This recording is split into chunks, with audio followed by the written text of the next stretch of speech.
Lele's Ratchet Advice Show.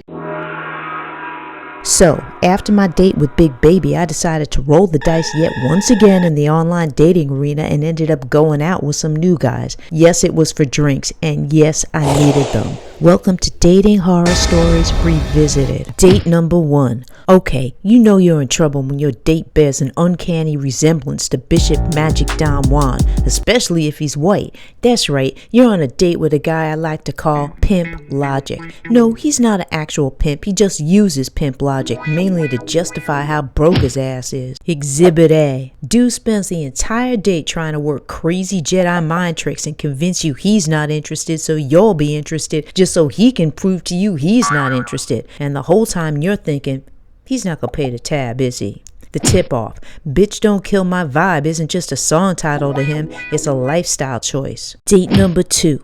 This ever happened to you? You're on a date with somebody you don't understand a word they're saying, and they're speaking English? Then you're on a date with a guy I like to call the English is second language dude. Exhibit A. He's got some strange type of accent you can't quite place, and then you realize, oh right, he's from the land of knucklehead. This mofo throws up so much slang even he doesn't know what he's talking about. And yes, he makes Gucci Mane sound like Bill Cosby. The tip-off. After listening to him for 15 minutes straight, you finally blurt out, all right already, and then realize he just agreed to take twerking lessons from his moms. And date number 3. According to this dude's profile, he's a major player. It's just nobody else on planet Earth knows about it. Let's just say it's his little secret. Dude is a compulsive liar. That's right, he's the fake-ass hustler. Exhibit A. He comes in flossing like he's large when you already know through the amazing powers of Google he works at the Container Store. At first you think he's got a speech impediment because when he talks about all the quote major artists he's working with, he keeps mispronouncing their names. Then you realize, okay, he's not mispronouncing their names, you just don't know their names, mainly because they're all made up. The tip-off. He stays on his cell the entire date, probably checking on his order at Domino's because you know his broke ass can't afford dinner. Before we go, we had to pick the most desperate letter of the week that, yes, gets the St. Jude seal of desperation. It's from Gina Whoop 5.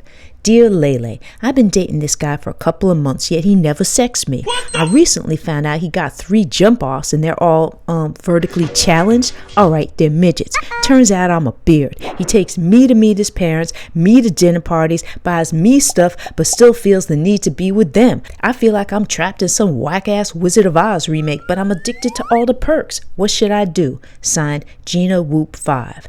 Dear Gina Whoop 5, ever have one of those days where you wake up, stretch, and say to yourself, wow, I'm a hoe?